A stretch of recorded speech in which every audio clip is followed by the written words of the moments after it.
BFM Business, 60 minutes business, l'invité.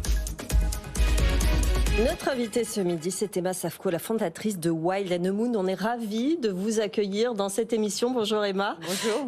Cette chaîne donc de restauration bio, végétale, locale, sans plastique, sans additifs, sans gâchis. Vous l'avez ouverte il y a 7 ans. Il y en avait une à Paris, une à Dubaï, une antenne à Dubaï. Comment vous est venue cette idée ?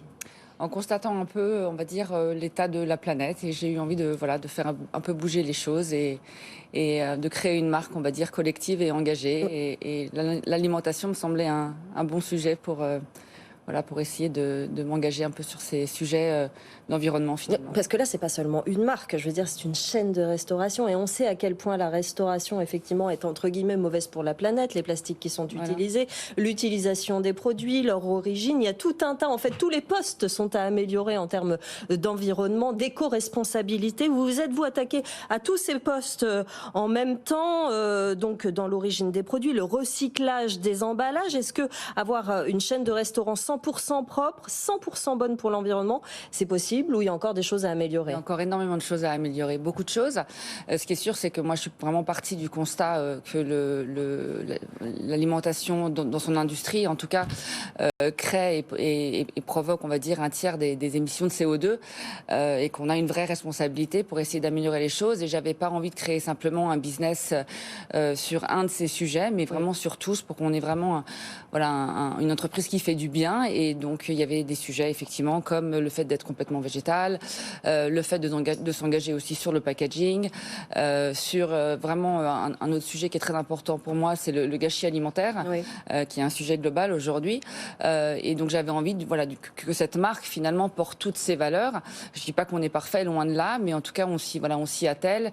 Le problème du packaging, aujourd'hui, c'est un vrai problème majeur et important.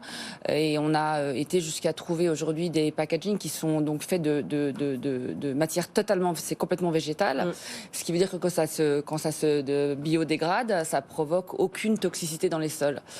Mais tout ça, c'est des challenges qui sont des challenges difficiles parce que c'est forcément plus difficile à sourcer, à trouver, et puis ça coûte plus cher. Donc ça, c'est un vrai sujet. Évidemment. Et ça tient aussi, aux partenaires que vous choisissez. On parlait de gaspillage alimentaire. Vous faites appel à Too Good To Go en fin de journée pour évidemment, pas que pour pouvoir redonner, revendre à bas prix ces produits qui ne sont pas utilisés. Comment on contrôle, entre guillemets, justement, en permanence ces partenaires, d'autant que vous êtes à Paris, mais vous êtes aussi à Dubaï et vous êtes aussi...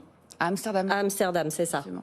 Mais je crois qu'en fait, il faut vraiment réinventer le modèle alimentaire tel qu'il existe aujourd'hui et vraiment réfléchir complètement en dehors de ce qu'on peut connaître. Nous, pour lutter contre le gaspillage alimentaire, on travaille effectivement avec des entreprises comme Too Good To Go, mais également, on a décidé d'utiliser 100% de ce qui rentrait dans nos cuisines.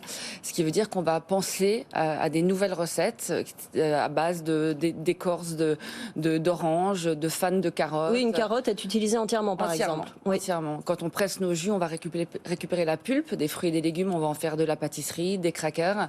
Donc c'est vraiment réinventer, je pense, un peu les codes de cette alimentation.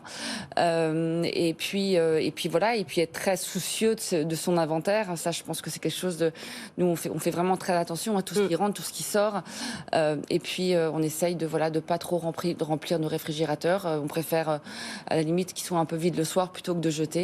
Donc tout ça, c'est des sujets qui sont pris en compte. Ce que je disais tout à l'heure, c'est pas vraiment une marque, c'est un écosystème que vous essayez de créer, Jean-Marc. Alors, vous avez 3 lieux d'implantation. À Paris, vous avez combien de restaurants, en fait? Alors, à Paris, maintenant, on a 9 restaurants.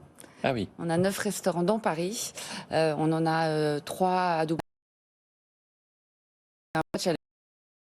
Qui pousse de manière locale, c'était pas à l'époque, c'était quasi inexistant. Surtout le bio était pas très développé, parce que le bio aussi pour nous c'est quelque chose qu'on a intégré dans nos recettes. Et puis 2 à Amsterdam qu'on a ouvert récemment sous forme de franchise cette fois-ci. Est-ce que vous envisagez d'étendre vos lieux de présence? J'aimerais. Vous aimeriez, mais vous n'avez pas envisagé pour l'instant. Si, on envisage. On est aujourd'hui, on est en train de continuer de développer Paris, parce que je pense qu'il faut déjà être bien, voilà, bien implanté chez soi et assez fort chez soi. Et puis on a ouvert notre première franchise qui est celle d'Amsterdam. On a beaucoup de plans de développement. Je pense qu'il y a un vrai attrait pour cette marque aujourd'hui, et j'en suis ravie d'ailleurs. Mais le développement continue. Et quand vous dites qu'il y a un vrai attrait, vous avez une évolution de votre chalandise là, votre chiffre d'affaires, votre nombre de clients augmente régulièrement oui, absolument. Alors sur un plafond là. Oui, non, on augmente régulièrement. Quand on a ouvert il y a 6 ans, c'était pas gagné de faire marcher un concept à base de végétaux, de shots de spiruline et de jus de curcuma aux Français. Oui. J'étais pas sûre que ça prenne. Voilà. Ça, je comprends. J'étais pas sûre que vous y viendrez, Jean-Marc. Je prends le défi. Mais je pense que ce qui est important, voilà, c'est de créer cette marque. Enfin, on a créé cette marque, mais je savais qu'en arrivant en France, il fallait absolument qu'avec tout ça, que ça reste une marque où vraiment on se fait plaisir, où l'alimentation est bonne, et il y avait vraiment cette clé d'entrée qui était nécessaire pour attirer le plus grand nombre. Très très rapidement, parce qu'on n'a plus de temps évidemment, cette façon de fonctionner, toutes ces obligations que vous vous êtes imposées pour faire de votre marque une marque éco-responsable, ça se ressent sur les prix aujourd'hui. Le but, c'est peut-être effectivement de le rendre accessible à plus en plus de monde. Comment vous allez vous y prendre pour ça? Alors c'est vrai que du coup, effectivement, le bio aujourd'hui et le non conventionnel en packaging, etc., coûte plus cher. Il n'y a pas d'autre. Donc évidemment, plus on grossit, mieux on achète, et plus on arrive à rendre. Donc ça, c'est quelque chose auquel évidemment on s'attelle. On fait extrêmement attention à tous nos prix, et surtout on développe des recettes qui sont un peu plus accessibles, pour que justement on puisse devenir accessible au plus grand nombre. Ça, c'est très important pour nous.